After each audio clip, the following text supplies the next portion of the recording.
اچھا، انسان کی پیدائش کا کیا مقصد تھا؟ انسان کو کیوں بنایا گیا اور یہ سب کیوں ہو رہا ہے؟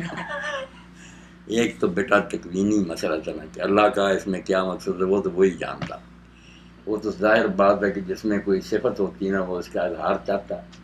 خوشبو چاہتی ہے پھول کی کہ پھیلے. اب اللہ تعالیٰ کے اندر غفور الرحیم کی صفت بھی ہے. اگر یہ قصوروار پیدا نہ ہو تو بخشے کس کو؟ اس کی یہ شان معطر ہے. اس کے لیے موقع دیا، اس لیے گناہ کو برا نہیں منایا کہ گناہ پر جمنے کو برا منایا. گناہ ہو جائے تو کوئی بات نہیں، تم انسان ہو، اس کے بعد اٹھو معافی مانگو.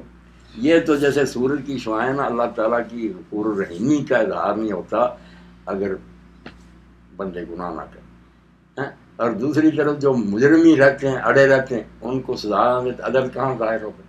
عزیزاً انتقام جو ہے کہ برے کام کرنے والوں کو سخت سزا دینے والا.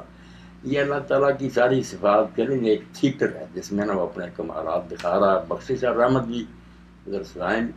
باقی شریعت میں جو غرض ہے نا وہ تو بتا دی کہ جن انسان اس لیے پیدا کیے کہ میری بات کریں. وہ تشریعی مقصد ہے کہ دین کے لحاظ سے مقصد کیا ہے. جو اصل میں تقدیر کے لحاظ سے مقصد ہے وہ یہ کہ اللہ تعالیٰ اپنی صفات کا مظاہرہ کرتا ہے. رازق ہے، مخلوق ہوگی تو رزق دے گا، ورنہ خدا کی یہ شان کس طرح ظاہر ہوگی کہ بندوں کو طرح طرح کی نعمتیں. اب مکہ مدینہ میں ہوٹلوں میں جو کھا رہے ہیں آپ 100 ڈشیں پڑی ہیں مکہ کے اندر. پتہ چلتا ہے کہ اللہ خیر اٹھا دیتی ہے، رزق بھی دیتا تو یار حد درجے کا دیتا ہے، ورنہ ایک آدھ بات پر تنخواہ دیتا کہ روز دانے پھانک لیا کرو. نہیں، ویرائٹی. تو یہ ساری دنیا جو ہے نا،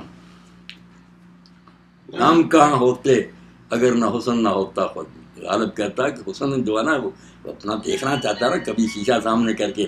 اللہ میں جو خوبیاں تھیں وہ مخلوق نہ بناتا تو اس کی شانیں کیسے ظاہر ہوتی؟